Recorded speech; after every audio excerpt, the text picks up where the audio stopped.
में ठीक है। आ, सब गोटे जे प्रणाम करै छी। हम भावना मिश्रा एखन happy for U per live छी आ हमर संग विनीत ठाकुर जी जुड़ल छथिन। इनकर हम बहुत बहुत हैप्पी फॉर यू पर स्वागत करे छियै।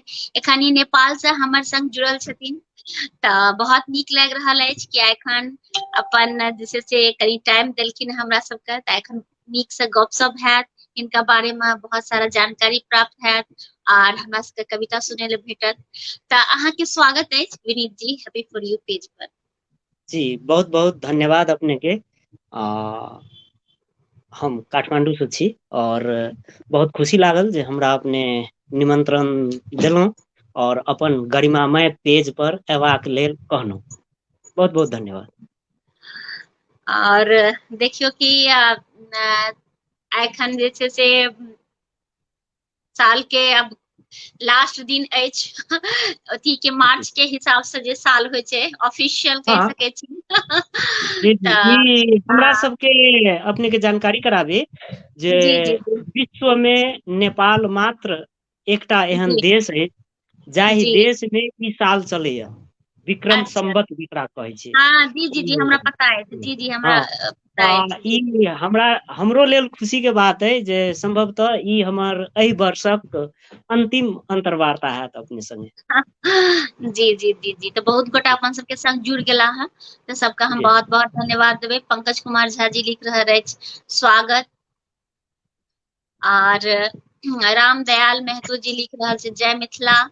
निशा दीदी लिख रहल छथि बहुत बहुत स्वागत अछि। पूनम झा लिख रहल अछि राधे राधे। तऽ सब जी गोटा के हम बहुत बहुत धन्यवाद देबै। अहाँ सबसे आग्रह करबै कि बेसी से बेसी ई लाइव के जे छै शेयर करियो, जैसे बेसी से बेसी गोटा ए लाइव से जुड़थिन।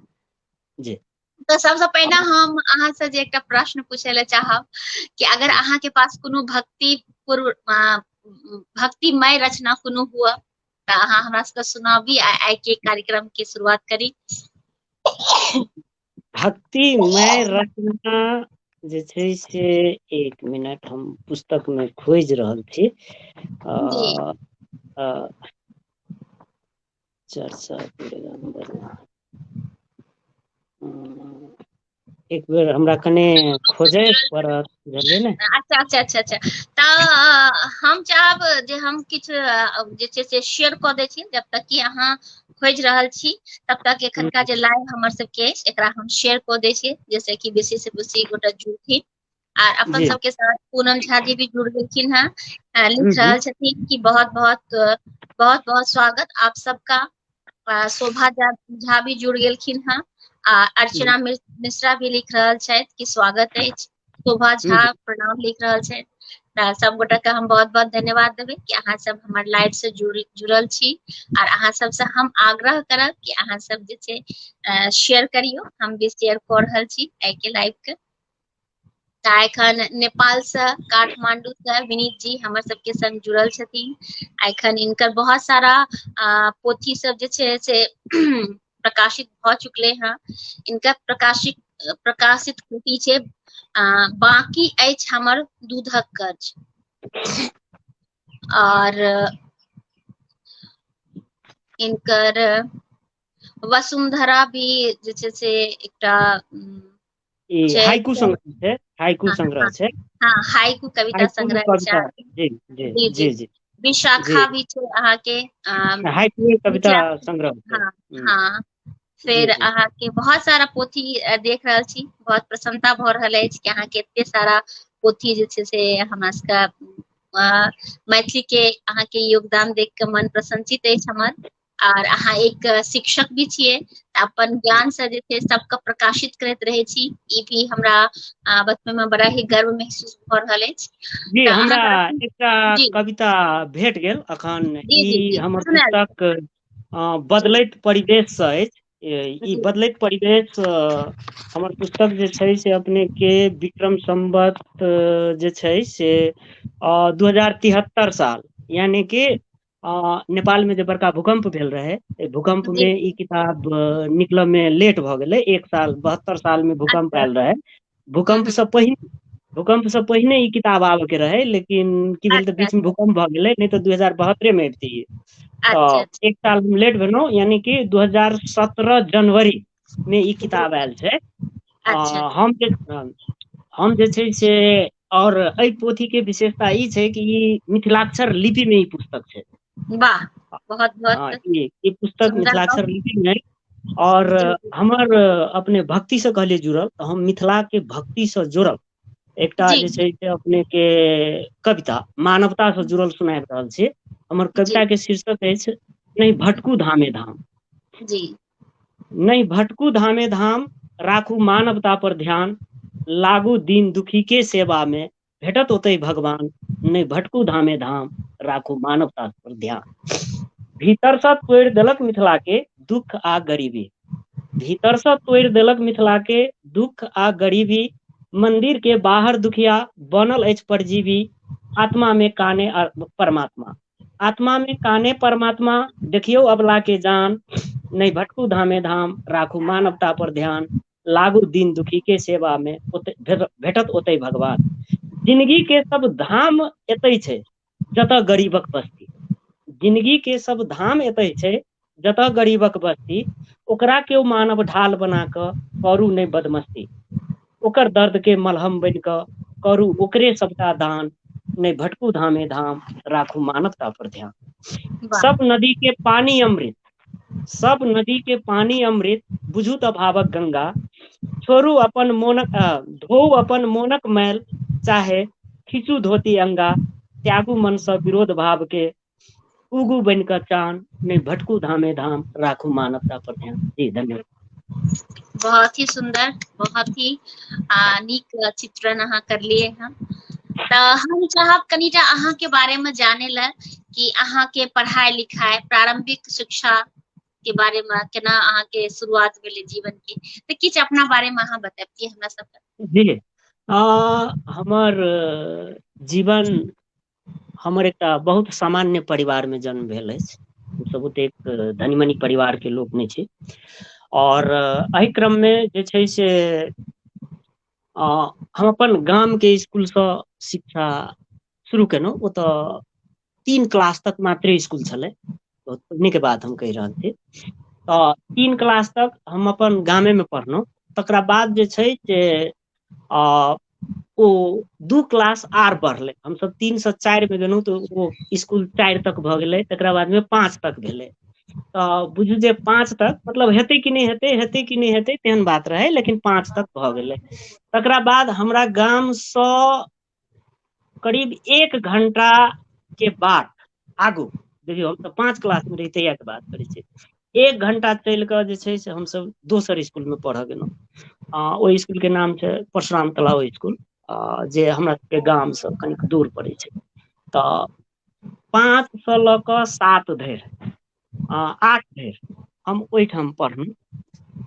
3टा क्लास ओहिठाम से पास केलहुँ। तकरा बाद जे छै से मतलब हमर मामा गाम अइ महोत्तरी जिला में, जे छै से तिलगढ़।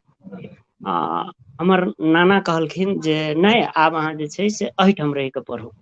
तऽ तकर बाद जे छै से हम मामा गाम चलि गेलहुँ।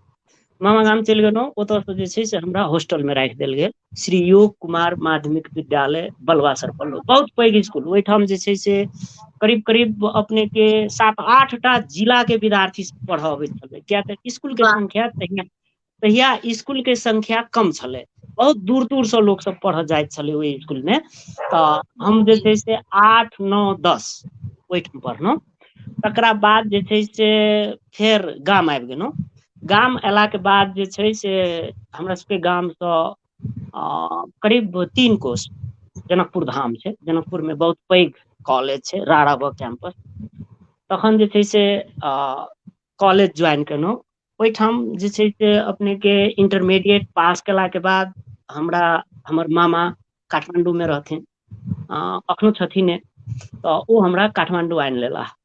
तऽ फेर हम ओहिठामसँ जे छै से एतय आबि कऽ शिक्षा के प्रारम्भ केलहुँ, और काठमांडू में रहि कऽ फेर हम उच्च शिक्षा एहिठामसँ अध्ययन केलहुँ।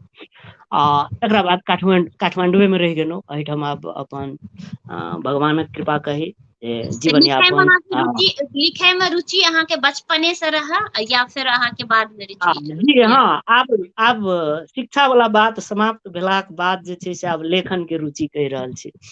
हम जखन जे छै से मामा गाम गेलहुँ, ओहिठाम 7-8 टा जिला के विद्यार्थी सब पढ़े, मतलब बलवा स्कूल में।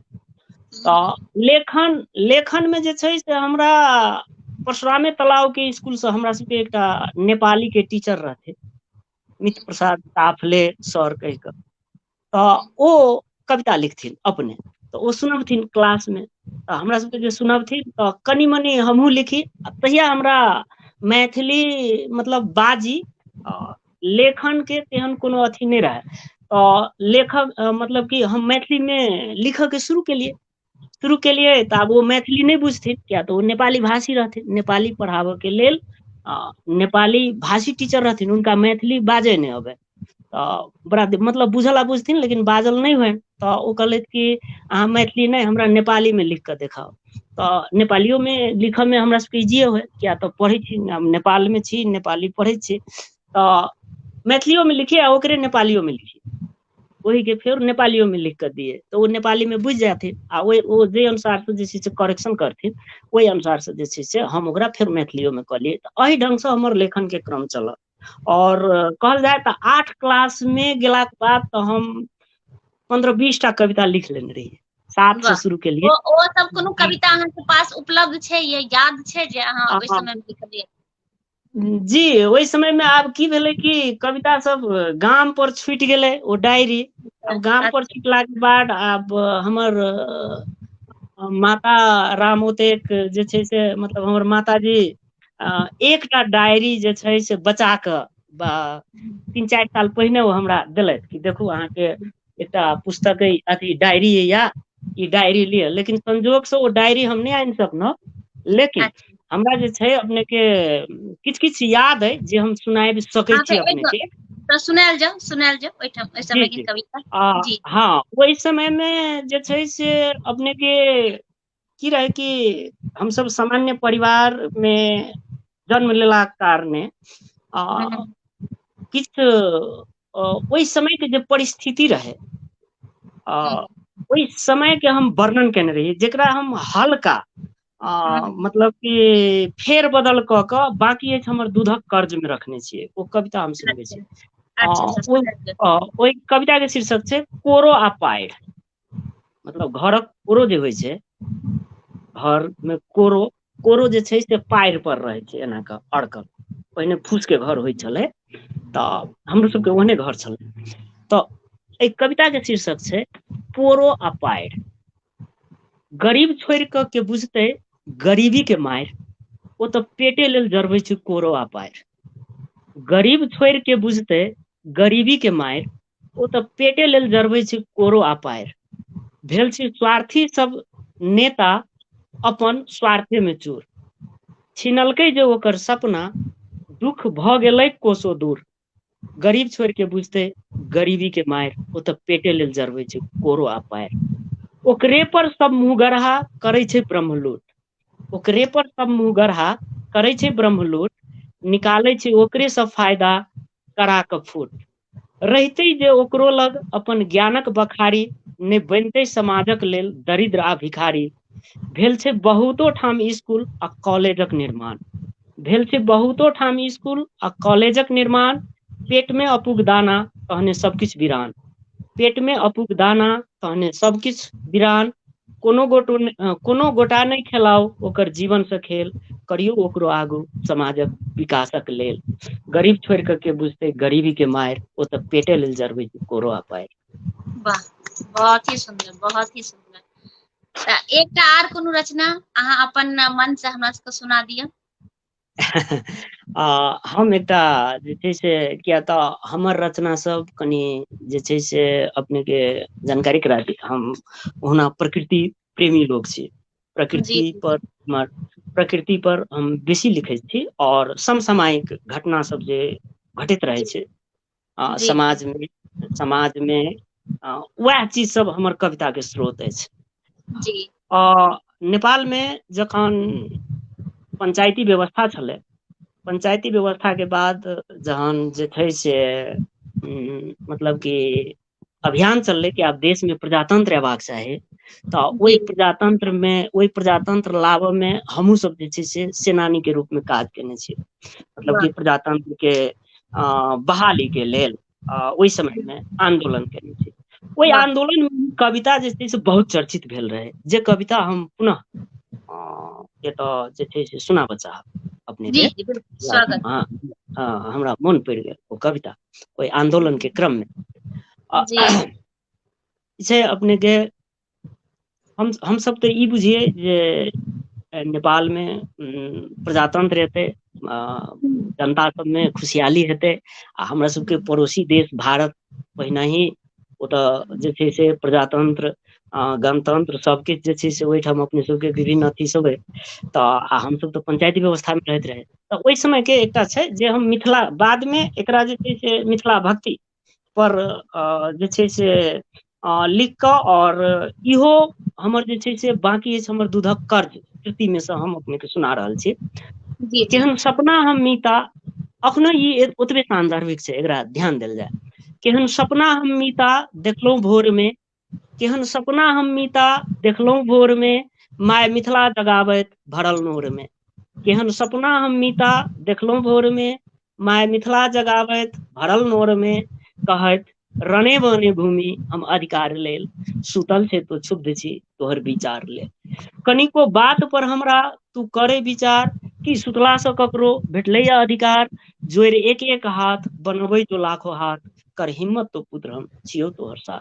अछि तोरा पर बाकी हमर दूधक कर्ज, अछि तोरा पर बाकी हमर दूधक कर्ज, करे एम की तो पूरा सबटा अपन फर्ज, लौटा दे हमारा अपन स्वाभिमान, पुत्र छे तो महान हेतौ कर्म महान। केहन सपना हम मीता देखलहुँ भोर में, माय मिथिला जगावैत भरल नोर में। जी धन्यवाद। बहुत ही बढ़िया।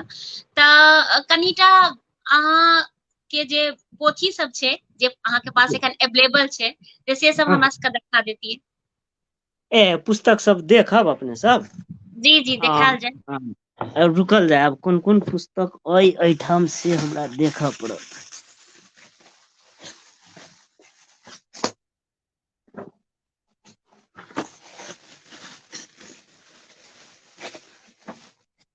देखल जाय। ई अपने के हमर विशाखा पुस्तक अछि, ठीक छै। और ई देवनागरी आ मिथिलाक्षर दुनू लिपि में अछि। देखल जाय, ई देवनागरी लिपि छै, अथी मिथिलाक्षर लिपि अछि, ई देवनागरी लिपि अछि। तहिना ई हमर वसुंधरा पुस्तक अछि, इहो जे छै से मिथिलाक्षर आ देवनागरी दुनू लिपि में लिखल गेल छै ई पुस्तक, देखल जाय। तहिना ई हमर बदलैत परिवेश अछि, इहो जे छै से अपने के मिथिलाक्षर आ देवनागरी दुनू लिपि में प्रकाशित पुस्तक छै। अहिना कऽ कऽ ई एते पुस्तक तऽ हम देख रहल छी, और पुस्तक सब तऽ खोजे पड़त हमरा।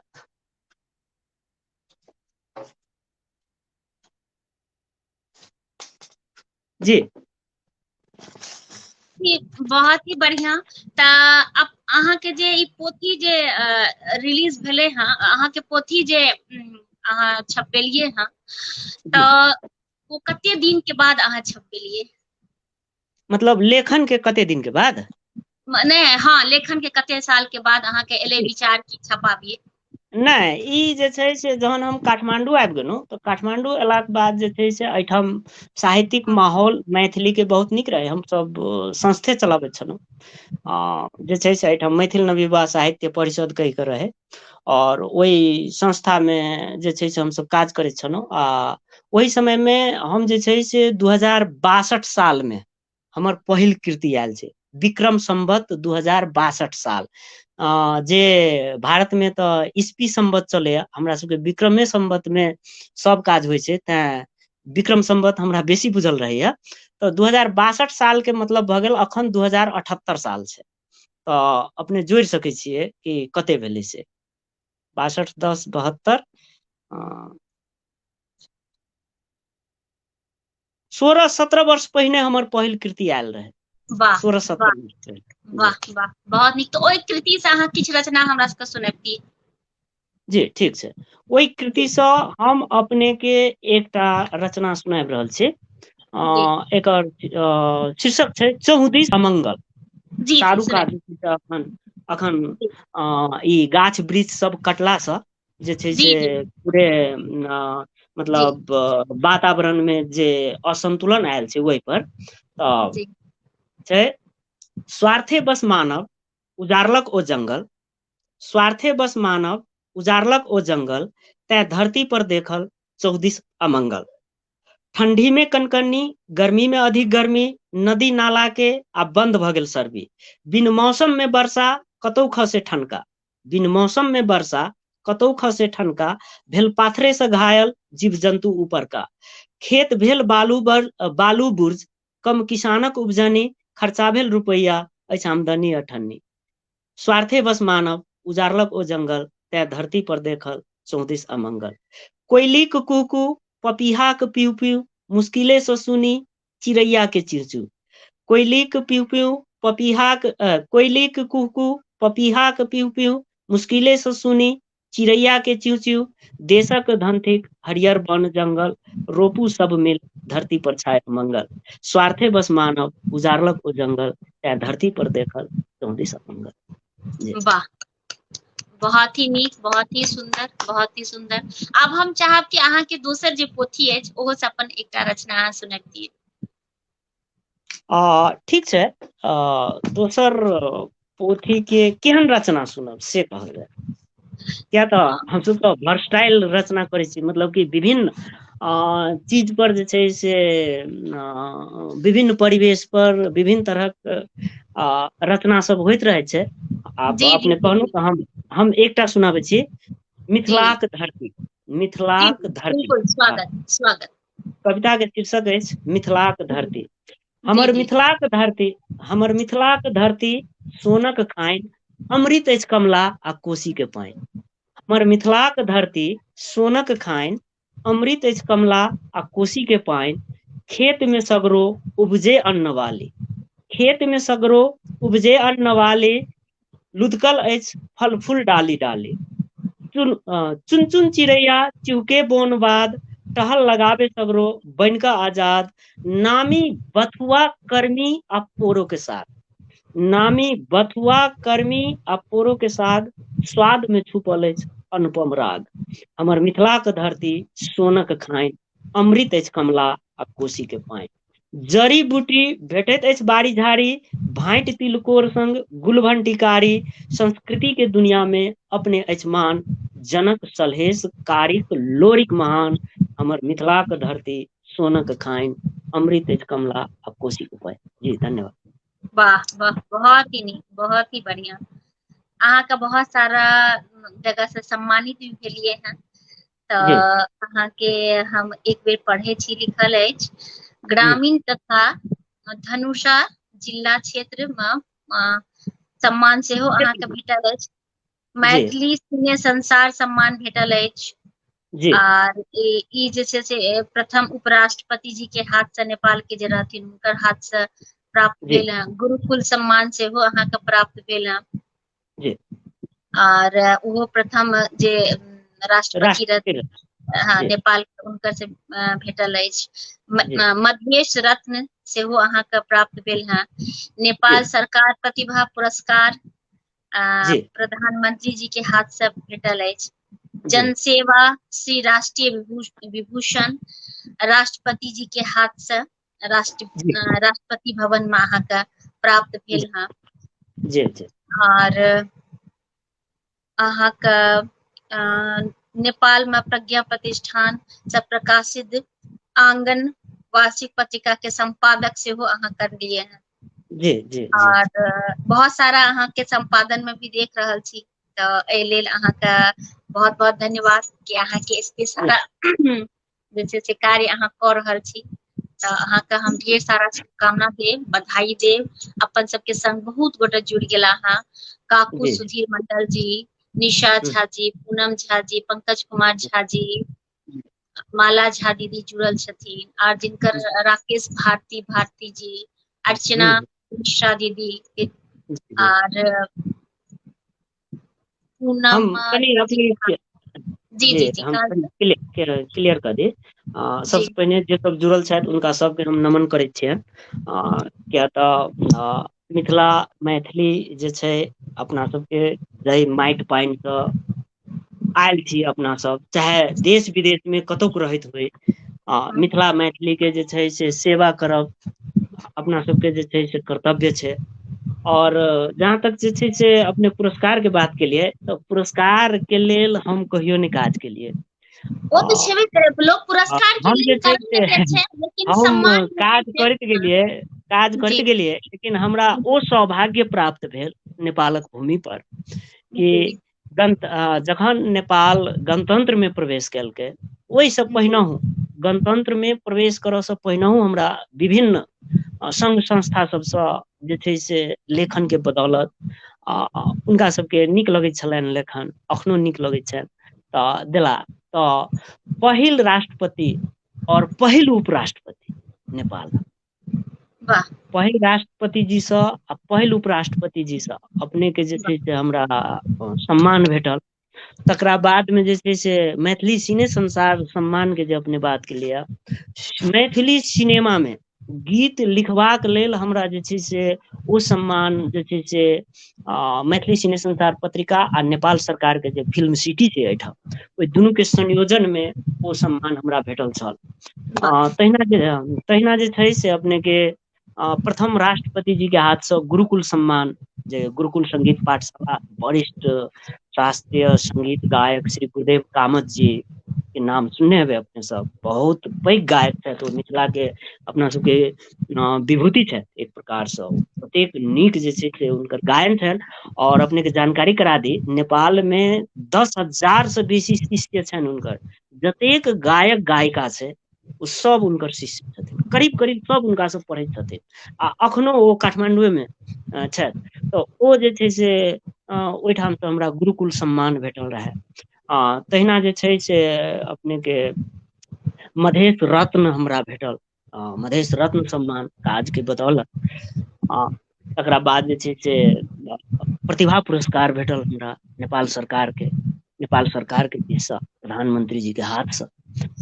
तहिना जे छै से राष्ट्रपति भवन में जे छै से अपने के हमरा पुनः जे छै से जनसेवा श्री पदक जे छै से वाह सम्मानित कयल गेल। अहिना छै। आब हम तऽ काजे केलिए, हम विगत 12 वर्ष सँ अपने के प्रज्ञा प्रतिष्ठान में आंगन जर्नल छै एकटा मैथिली के, नेपाल सरकार के एकमात्र पत्रिका मैथिली में, बहुत पैघ पत्रिका छै, बहुत मोट के ओ पत्रिका रहै छै। दिखाबै छी अपने के।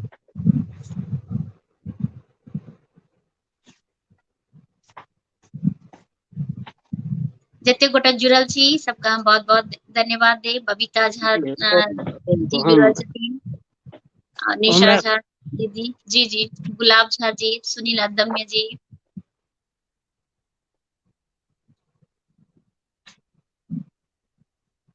जी डी घा लिखे छथि, बहुत बहुत बधाई धन्यवाद। माला झा दीदी लिखैत अछि कि बहुत उत्तम लिखे छी, धन्यवाद दीदी। देखल जाय, इहे ई पत्रिका छै, एहि साइज के, ई बहुत पैघ साइज के पत्रिका अबै छै।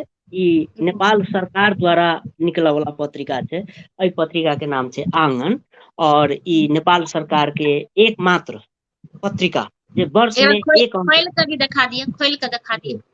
एहिमे नेपाल सँ लऽ कऽ भारत के विद्वान सबके, मैथिली के जतेक लेखक सब छथि, हुनका जी सबके लेखन सब हमसब प्रकाशित करै छियै वाह, वर्ष में एक दिन। और बहुत ही शुभकामना। एहिमे जे छै से भारत सँ सेहो, नेपाल सँ सेहो जे सब मैथिली क्षेत्र में काज करै छथि हुनका सबके ई सब एहि सब में हमसब प्रकाशित करै छियै। और एहि पत्रिका के एकटा विशेषता ई छै अपने के कि हमसब विशेषांक निकालै छियै, जेना एहि बेर सम्भवतः हमरा सबके अष्टावक्र विशेषांक एतै। हम एहिठाम सँ आह्वान करब चाहब जे अष्टावक्र पर जे केओ गोटा लेख लिखऽ चाहै छथि ओ लिख कऽ हमरा सबके पठा सकै छथि। हमसब ओहि चीज के स्थान देबै एहि पत्रिका में। और एहि पत्रिका के विशेषता इहो छै जे एहिमे पारिश्रमिक देल जाइ छै अपने वाह के। नेपाल सरकार एहिमे प्रत्येक आलेख के पारिश्रमिक पठबै छै, मतलब कि फ्री में नहीं लिखऽ के छै, मंगनी में वाह नहीं छै लिखै के, वाह ओकर जे छै से अपने के पाइ भेटतै, तऽ पाइ सेहो भेटै छै। तें एहि पत्रिका के जे छै से अपन गरिमा छै, किया तऽ सरकारी पत्रिका छै। और एहिमे विभिन्न अंक सब दीनाभद्री विशेषांक, सलहेश विशेषांक, विद्यापति विशेषांक लगायत जे छै से बहुतो विशेषांक हमसब कऽ चुकल छी। और एहि बेर अष्टावक्र विशेषांक लाबऽ के बात भऽ रहल छै, तऽ देखियौ आब कतेक सक्सेस होइ छी, भगवती सब बिल्कुल, करथिन। बहुत नीक, बहुत नीक, बहुत बढ़िया। अब हम चाहब कि एक अहाँ के रचना सुनै लए हमरा सबके भेटतियै, कियाकि रचना बहुत कम सुनलहुँ हँ, तऽ हम चाहब कि एक दूटा रचना अहाँ हमरा सुना दिअ, तहन फेर अपन सबके गप आर आगाँ बढ़तै। हाँ ठीक छै। रचना जे छै से एकटा अपने के हाँ सुनल जाय। हम देख रहल छी रचना। शांत आकाश। वाह। कविता के शीर्षक है शांत आकाश। बट वृक्ष ई जिंदगी तोहर छाया में, बट वृक्ष ई जिंदगी तोहर छाया में, गेल पतझड़ सटाले अपन काया में। बट वृक्ष ई जिंदगी तोहर छाया में, तोरा स्वागत लेल आतुर मास बसंत, तोरा स्वागत लेल आतुर ऋतु बसंत, नव पल्लवित भाव हो आब अपना में मस्त। बट वृक्ष ई जिंदगी तोहर छाया में, गेल पतझड़ सटाले अपन काया में।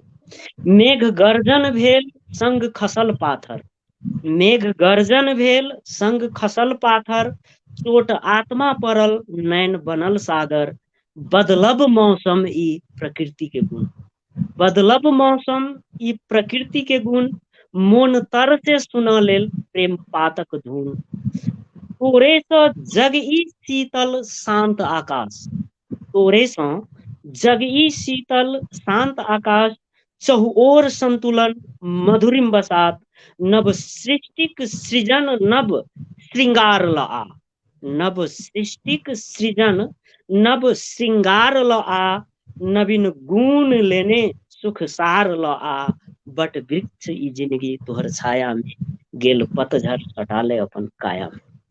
वाह, बहुत नीक, बहुत बढ़िया, बहुत ही नीक। एकटा आर रचना सुनायल जाय। ठीक छै। अब हम कतेक याद कऽ पबै छी, किया तऽ पोथी जहिया सुना दिअ, अहाँके पास तऽ बहुत सारा पोथी अछि ने अवेलेबल एखन। हाँ पोथी तऽ अछि। हाँ तऽ पोथी तऽ सुना दिअ। आज दूटा पोथी से अहाँ हमरा सुनेलहुँ हँ, आज जी तेसर पोथी तऽ सुना दिअ। जी ठीक छै। ई जे छै से अपने के भने नीक चर्च केलहुँ। की छै कि मैथिली कविता के या गीत विधा के या मैथिली समग्र में कहल जाय, मैथिली साहित्य के, मैथिली साहित्य के विश्व स्तर पर कान्ह सँ कान्ह मिला कऽ चलऽ के लेल विश्व में जे विषय सबके रचना भऽ रहल छै, ओहि सब विषय में मैथिलियो में रचना हेबाक चाही, ई हमर मान्यता अछि। और एहि मान्यता के आत्मसात करैत, हम अपन एहि मान्यता के आत्मसात करैत जे छै से हाइकू कविता में कलम चलाबऽ के शुरू केलहुँ। ओना एहिसँ पहिने अखन धरि मैथिली में जमा 4 टा हाइकू संग्रह मात्र अछि प्रकाशित, हाइकू कविता। ओना कविता के किताब अपने के बहुतो भेट जायत, कथा के किताब बहुतो भेट जायत, लघु कथा के किताब आब बहुतो भेटै छै, लेकिन हाइकू कविता के किताब जमा 4 टा मात्र छै, नेपाल आ भारत में भीतर, बुझलियै। बिल्कुल। जाहि में 2 टा किताब हमरे छै, जे देख रहल छी अपने सुनायल जाय, वसुंधरा। सुनायल जाय।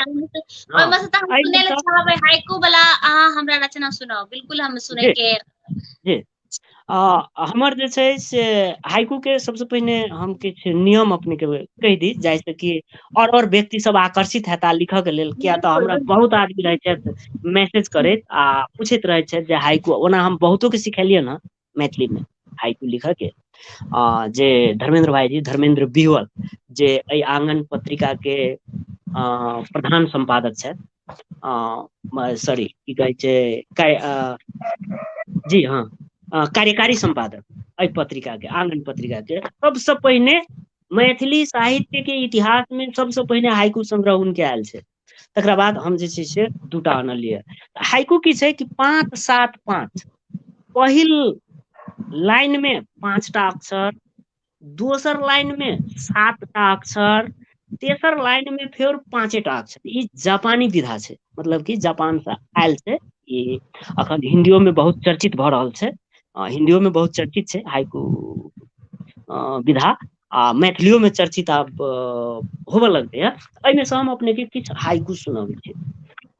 अखन जे हम हाइकू सुना रहल छी अपने के, ई वसुंधरा पुस्तक से, एहिमे से हम 2-4टा हाइकू पढ़ब, देखल जाय।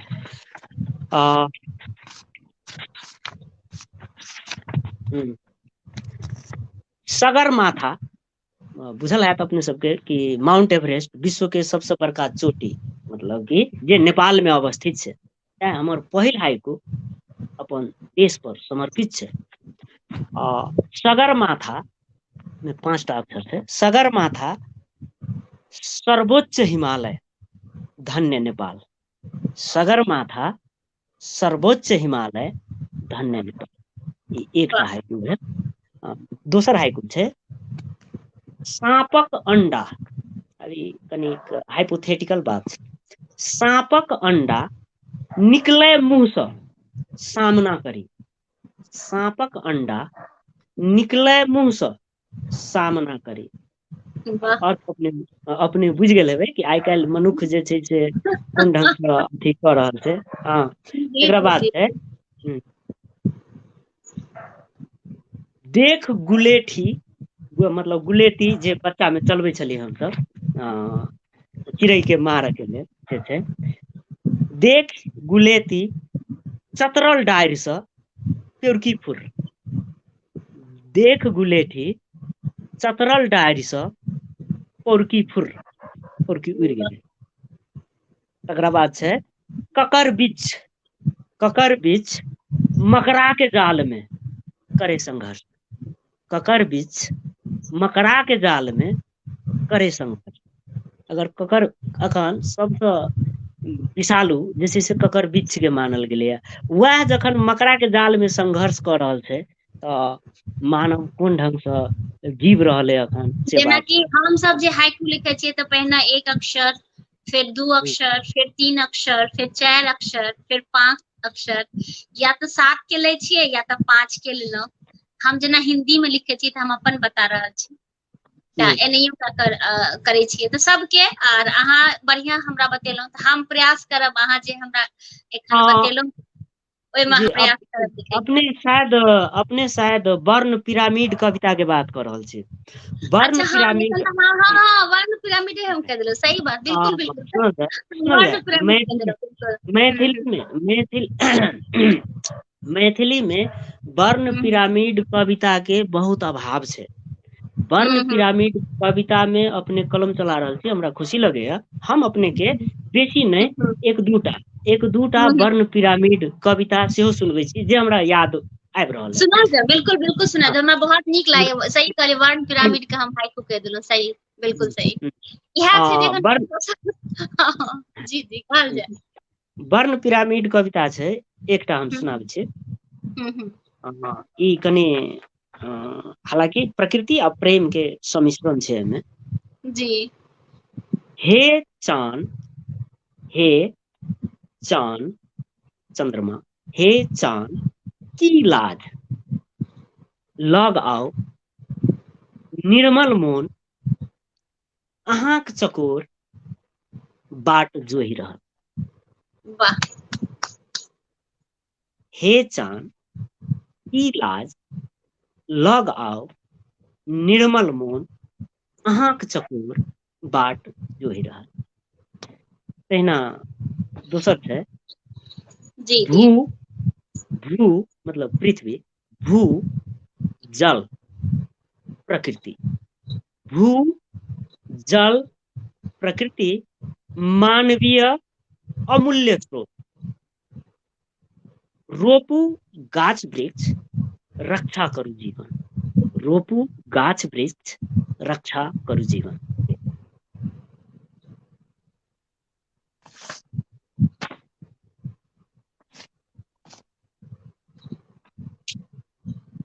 बहुत ही बढ़िया, बहुत ही सुंदर। और हैप्पी फॉर यू में हाइकू भी होइया और वर्ड पिरामिड भी होइया। हम सब हमारा सबका वीक में वन डे में कहियो हाइकू, कहियो वर्ड पिरामिड, कहियो ई सब रहेया। तो एखन बड़ा ही अहाँ के रचना सुन के मन प्रसन्न भ गेल। और बहुत ई बात सही छै कि कविता अहाँ का, आलेख अहाँ का, की कहे छै ई सब बहुत भेट जायत। मुदा अहाँ जे कहलिए जे कि हाइकू में रचना जे 4टा छै, इंडिया से लेकर नेपाल तक, तो ई सब में सही में बहुत अभाव छै। और एहि पर अगर काज करी तो आर नीक गप छै। तो आब हम चाहबै कि अहाँ किछ रचना जे छै अपन एकटा आर कोनो सुनैतियै पोथी से कविता। पोथी ठीक छै, ठीक छै, ठीक छै, हम सुनाबै छी।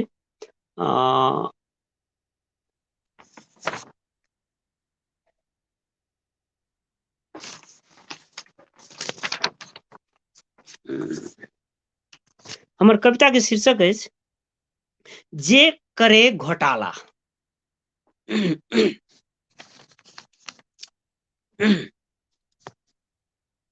जे करे घोटाला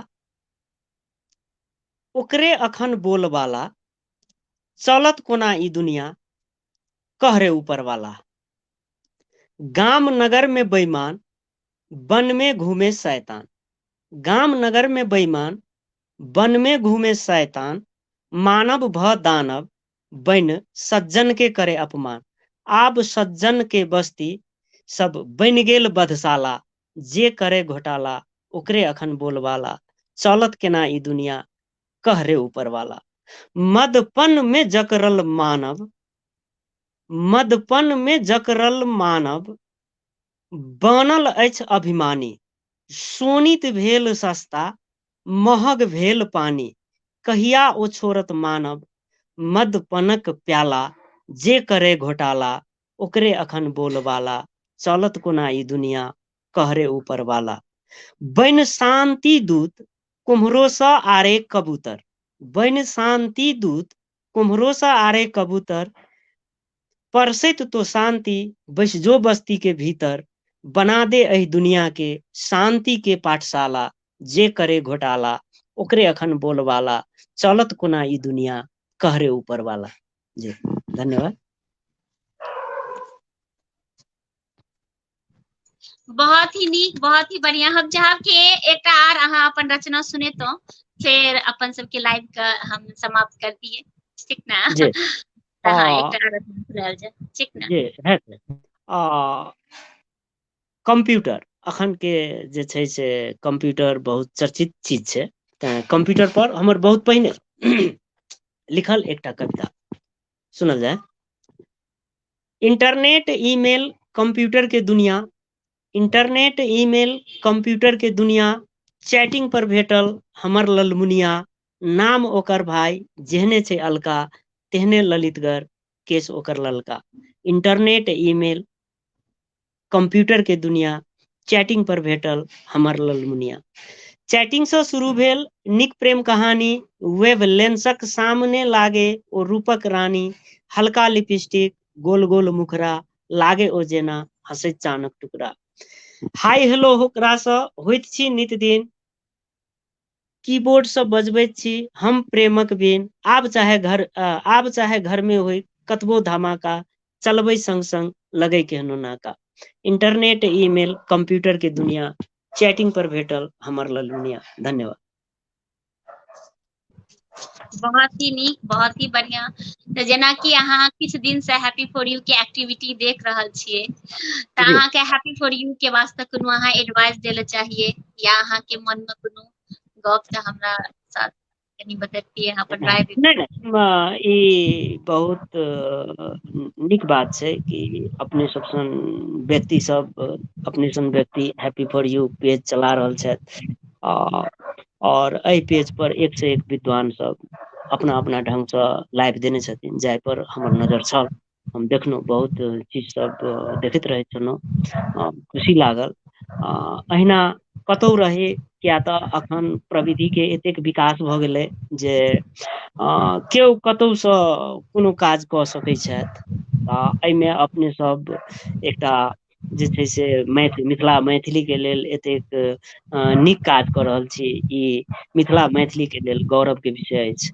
और अपने सब अहिना जे छै से एहि कार्यक्रम के चलबैत रही, और हमरा सबसँ जे सहयोग हैत, जे अपने सब अपेक्षा करब, ओहि ढंग से हमसब सहयोग करय के लेल तैयार छी। किया तऽ ई जीवने मिथिला मैथिली पर समर्पित छै। तऽ हमरा नीक लागल कि अपने एतेक मेहनतसँ एतेक सब मैथिली के, चाहे ओ लेखक होथि, चाहे जे छै से नाटक क्षेत्र में हुए, चाहे कविता के क्षेत्र में हुए, चाहे गीतक क्षेत्र में हुए, चाहे गायन के क्षेत्र में हुए, चाहे अभिनय के क्षेत्र में हुए, चाहे खल पात्र हुए, चाहे कथाकार हुए, पटकथाकार हुए, चाहे ड्रामा लिखऽ वाला है, सबके अपने लाभी और अपन अपन विचार के संप्रेषण करी। ओना अपने कहिए रहल छी, एहि के लेल जे छै से अपने सब धन्यवादक पात्र छी। अपने लगायत अपने के जे टीम सब अछि, जे विभिन्न व्यक्ति सब एहिमे अपने के सहयोग कऽ रहल छथि, उनको सबके हम नमन करै छी जे अपन बाँचल समय के सदकर्म में अपने सब सहयोग, मतलब कि जे छै से सदुपयोग कऽ रहल छी। ओना व्यक्तिगत जीवन में सब आदमी जे छै से अपना अपना ढंग से व्यस्त रहै छै, और अपने सब ओहि व्यस्ततम समय में से किछु समय निकालि कऽ जे एतेक नीक से काज कऽ रहल छी, एहिके लेल धन्यवादक पात्र छी। बहुत बहुत जी धन्यवाद जी अछि अपने सबके। अहिना अपने के कार्यक्रम बेसी से बेसी चले, वर्षों वर्ष चलैत रहे, और एक से एक विद्वान सबके इंटरव्यू हमरो सबके सुनाबैत रही, इएह हम आशा करब। जी जी जी जी, बहुत अहाँके धन्यवाद एहि लेल। आर अहाँ जे कहलियै जे एकटा गीत के लेल अहाँके पुरस्कार भेटल रहे, तऽ ओ गीत अहाँके लाइन अगर याद रहते तऽ ओ सुना देतियै हमरा सबके। नहीं, एना छै, मतलब जे छै से फिल्मक गीत सबमे गीत लिखऽ के क्रम में ओ हमरा मैथिली सिने संसार सम्मान जे छै से हमरा भेटल रहे। तऽ गीत सब तऽ हमर बहुतो छै, यूट्यूब सबमे अपने खोजि सकै छी, अगर सुनि कोनो सकै ओएह गीत अहाँ सुना देतियै दू लाइन, हमसब सुनै लए चाहबै ओ गीत अहाँके, कियाकि अहाँ सारा अथी सब तऽ सुनेलियै, बट गीत वाला अहाँ एकोटा हमरा सबके नहि सुनेलक। तऽ हम चाहब कि एकटा रचना गीत वाला भी अहाँके हेबाक चाही, कियाकि हमरा छी। सबके पास एखन छै 3-4-5 मिनट छै। ठीक छै। आब हम कतेक लाइन याद कऽ सकै छी। छै बहुत पहिने एकटा गीत रचल गेल रहै, जाहिसँ विभिन्न एफएम सब, नेपाल में बहुत एफएम छै, अपने के बुझल हैत, एफएम स्टेशन सब छै। ओ एफएम स्टेशन सबके सामूहिक गीत, मतलब कि बहुतो गीत ओ ओना शुरू में जे छै से रेडियो सलहेश कहि के छै सिराहा जिला में, ओहिके लेल जे छै से लिखल गेल रहे। आ एहि गीत के श्रद्धेय गुरु श्री गुरुदेव कामत जी संगीतो केने छथि और गेनहु छथि। आ, आ, ओहि गीत के हम किछु पाइत गाबत हमरा नहि अबैया, कविता के रूप में अपने के सुनाबऽ चाहब। जी छै उठियो मैथिल भेलै भोर, चुनमुन चिड़ैया करैया शोर, कोशी कमला अमृत जलधारा, आलस छोड़ कहे भुरकबा तारा, माटि पानि के लगा के छाती, बुढ़िया दादी गाबे पराती, गाय महिष खोललक हरबाहा, हर ल विदा भेल, अथी गाय महिष खोललक चरवाहा, हर ल विदा भेल हरवाहा, है न। मंदिर मस्जिद मिथिला के शान, रूप अनेक एक ही भगवान, सीता सलहेशक ई कर्म भूमि, स्वर्ग समान बनाउ मातृभूमि, उठियो मैथिल भेलै भोर, चुनमुन चिड़ैया करैया शोर। जी वाह, बहुत ही सुंदर। एकटा आर रचना गीत के हमरा सबके सुनेबतो, एकटा आर। ठीक छै। हम अपने के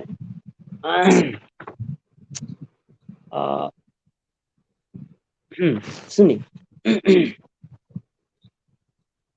आइ काल्हि जे छै से संतान सब मतलब की कहै छै प्राय बाप माय गाम में रहे छै, संतान बाहर चलि जाइ छै काज करऽ लगे छै। हमहूँ सब परदेशी छी, अपने देश में परदेशी जकाँ छी भऽ गेल, मतलब गाम पर चाहियो के नहि रहि सकै छी, काठमांडू में छी।